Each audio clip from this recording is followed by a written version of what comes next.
பிராந்திய இரத்த நிலையத்தின் ஏற்பாட்டில் 21வது குருதி கொடையாளர்களின் கௌரவிப்பு விழா இன்று யாழ் வீரசிங்க மண்டபத்தில் நடைபெற்றது.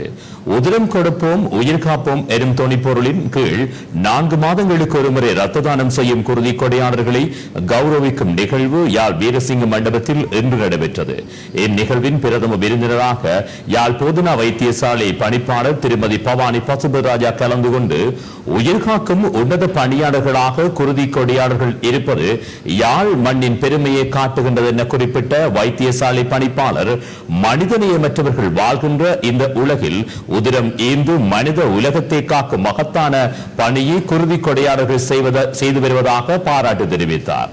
ஆண்டுதோறும் பல தடவைகள் மனித உயிர்காப்பு நடவடிக்கைகளில் ஈடுபட்டிருப்பவர்கள் குருதி கொடையாளர்கள் என குறிப்பிட்ட யாழ் வைத்தியசாலை பணிப்பாளர் அவர்களை சமூகத்துக்கு அடையாளம் காட்ட வேண்டும் என சுட்டிக்காட்டினார்.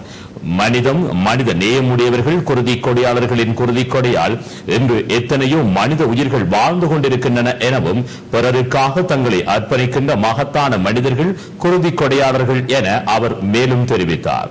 யாழ் போதனா வைத்தியசாலை பணிப்பாளர் வைத்திய கலாநிதி பவானி பசுபதி ராஜா தலைமையில் நடைபெற்ற இந்நிகழ்விற்கு முதன்மை விருந்தினர்களாக யாழ் போதனா வைத்தியசாலையின் ஓய்வு பெற்ற வைத்திய நிபுணர்கள் வைத்திய கலாநிதி ஆர் கணேசமூர்த்தி மற்றும் வைத்திய கலாநிதி திருமதி கணேசமூர்த்தி ஆகியோர் கலந்து கொண்டனர்.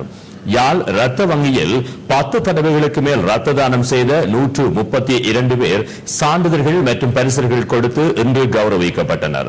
10 தடவைகளுக்கு மேல் குருதி வழங்கிய 105 பேரும், 20 தடவைகளுக்கு மேல் குருதி வழங்கிய 21 பேரும், 40 தடவைகளுக்கு மேல் இரத்த தானம் செய்த 6 பேரும் உள்ளடங்கலாக 132 பேரினை கௌரவிக்கும் முகமாக இன்று இந்நிகழ்வு நடைபெற்றது.